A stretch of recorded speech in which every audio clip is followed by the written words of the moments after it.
Assalamualaikum warahmatullahi wabarakatuh. Selamat siang Sobat Sehat RSUD Husada Prima. Perkenalkan, saya Dr. Ika Yuditasari, spesialis paru. Saya dokter spesialis paru di Rumah Sakit RSUD Husada Prima Surabaya. Pada siang ini saya akan memberikan informasi mengenai penyakit tuberkulosis dapat disembuhkan. Jadi jangan takut ya Bapak Ibu untuk memulai pengobatan tuberkulosis.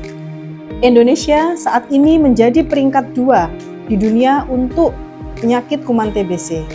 Yang pertama adalah India, yang kedua adalah Indonesia, yang ketiga adalah negara Cina. Jadi penyakit tuberkulosis itu apa sih dok? Penyakit tuberkulosis adalah penyakit menular yang disebabkan oleh kuman bakteri Mycobacterium tuberculosis. Bakteri ini cukup ganas ya Bapak Ibu ya. Bagaimana kok bisa ganas? Karena memang dia bisa bersifat aktif, kemudian bisa bersifat semi dorman, dan dia bersifat dorman. Semi dorman maksudnya gimana ya dok? Semi dorman itu jadi kuman TBC bisa tidur, kadang bisa bangun. Ada yang juga tidur seperti itu. Oke, saya jelaskan untuk gejalanya. Gejalanya apa saja dokter? Kalau kita curiga adanya sakit TBC, ada 2 gejala. Yang pertama adalah gejala respirasi atau gejala pernafasan. Gejala pernafasan apa saja? Yang pertama bisa batuk. Batuknya lebih dari 2 minggu. Tapi tidak semua batuk yang lebih dari 2 minggu itu sakit TBC. Yang penting kita jika ada keluhan batuk berdahak lebih dari 2 minggu, kita segera periksakan ke pelayanan kesehatan terdekat. Kemudian yang kedua paling sering adalah batuk darah. Jadi masyarakat kita semisal batuknya sudah lama tetapi tidak diobati atau diberikan antibiotik biasa. Ternyata tiba-tiba pasien itu datang dengan batuk darah. Itu segera periksakan untuk ke arah kuman TBC. Kemudian yang ketiga adanya sesak nafas. Sesak nafas ini bisa diakibatkan karena kerusakan paru yang cukup luas pada fotoronsennya, pada paru-parunya, atau bisa karena adanya air. Kalau orang-orang bilangnya adanya paru-paru basah, betul. Jadi adanya efusi pleura. Selain tadi ya Bapak Ibu batuk lebih dari 2 minggu, kemudian ada sesak nafas, kemudian ada batuk darah, ada juga adalah nyeri dada. Nyeri dada ini bisa dirasakan pada pasien-pasien yang semisal paru-parunya kempes. Kok bisa kempes dok? Ya seperti itu. Itu namanya adalah pneumotoraks. Seperti itu gejalanya. Untuk gejala respirasi sudah. Kemudian yang kedua adalah gejala sistemik. Gejala sistemik maksudnya gimana dok? Contohnya nih, Bapak Ibu ada demam-demam, meriang. Rata-rata demamnya tidak terlalu tinggi, cukup sumer-sumer atau meriang saja. Kemudian yang kedua bisa badannya gampang capek, lemah, letih, lesu, tidak nafsu makan, tidak bergairah, seperti itu.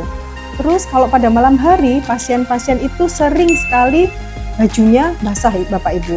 Basahnya karena banyaknya keringat yang keluar. Kemudian bisa juga penurunan berat badan. Ini adalah yang cukup sering dialami oleh para pasien TBC. Jadi semisal bulan lalu Bapak Ibu berat badannya 60 kilo, kemudian ternyata bulan ini turun jadi 55 kilo. Ya, seperti itu. Itu tadi adalah gejala-gejala kuman TBC. Kemudian gimana dok cara penularannya kuman TBC? Cara penularannya adalah lewat droplet. Jadi semisal Bapak A ini TBC-nya positif ya Bapak Ibu, kemudian ada istrinya, ada anaknya yang satu rumah. Sedangkan Bapak ini mungkin tidak pernah pakai masker karena penularannya droplet. Droplet itu bisa lewat batuk, kemudian bersin, itu akan menyebarkan kuman TBC.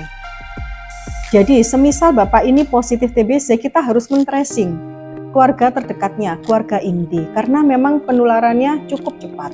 Apalagi jika rumahnya ventilasinya kurang bagus, terlalu lembab, karena kuman TBC memang suka yang lembab-lembab seperti itu.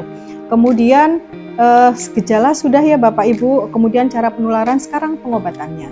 Pengobatan TBC memang cukup lama karena kuman ini tadi ya sudah saya jelaskan dari awal, dia bisa tidur, kemudian bisa bangun seperti itu. Jadi pengobatannya cukup lama, minimal 6 bulan. Minimal 6 bulan. Tidak boleh putus Bapak Ibu ya. Ini ada contoh-contoh obatnya. Ini adalah pengobatan TBC yang warna merah. Ini bisa kita dapatkan di puskesmas, bisa di fasilitas kesehatan terdekat juga bisa ya. Ini obat TBC warna merah, Dok. Obatnya kok besar-besar banget ya? Ya, karena untuk 2 bulan pertama kita mengebom kuman TBC itu. Ya, karena satu macam obat ini saja sudah terdiri dari 4 macam obat TBC. Ada isoniazid, ada rifampicin, ada pyrazinamid, dan ada ethambutol. Itu dijadikan satu. Kemudian untuk minumnya bagaimana, Dok? Itu sesuai berat badan. Oke, ini 2 bulan untuk mengebom kuman TBC-nya.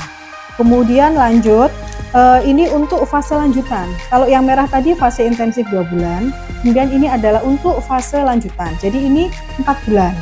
4 bulan ini diminumnya bisa setiap hari. Ini lebih kecil karena satu obat ini isinya hanya 2 macam obat, yaitu isoniazid dan rifampicin. Minumnya juga sama sesuai dengan berat badan. Ini minumnya 4 bulan untuk membunuh kuman-kuman yang tidur yang saya jelaskan tadi. Oke. Dok, gimana ya pengobatannya, kok ada yang sampai 9 bulan, kemudian ada yang sampai 1 tahun? Betul. Jadi memang minimal pengobatannya adalah 6 bulan. Tetapi jika pada evaluasi selanjutnya dahaknya masih positif atau foto ronsennya tidak membaik, maka akan kita perpanjang. Atau semisal ada komorbid, semisal pada diabetes mellitus, pada kencing manis, itu pengobatannya akan kita tambah sampai 9 bulan seperti itu. Terus gimana ya caranya supaya pencegahan terhadap kuman-kuman TBC? Terus saya harus bagaimana di rumah? Seperti itu, betul. Yang pertama adalah dari faktor gizi. Jadi Bapak Ibu yang sedang menjalani pengobatan TBC, gizinya harus bagus, harus banyak protein. Ya, putih telur bisa, ikan kutu bisa, seperti itu. Oke. Kemudian daging-daging silahkan, sayur buah juga. Pokoknya gizi harus terpenuhi. Kemudian yang kedua, ventilasi. Ventilasi rumah harus cukup bagus. Semisal ada jendela, Ibu harus sering-sering membuka. Jadi sinar matahari bisa masuk karena kuman TBC sangat suka dengan kelembapan. Oke. Kemudian yang ketiga, jika Bapak Ibu batuk, mohon tolong ditutup atau memakai masker. Karena 1 kali droplet bisa menyebarkan ribuan kuman TBC. Sekian dan terima kasih. Itulah informasi dari saya. Semoga bermanfaat untuk Bapak Ibu sekalian. Ayo bersama akhiri TBC. Indonesia bisa. RSUD Husada Prima, profesional melayani sepenuh hati.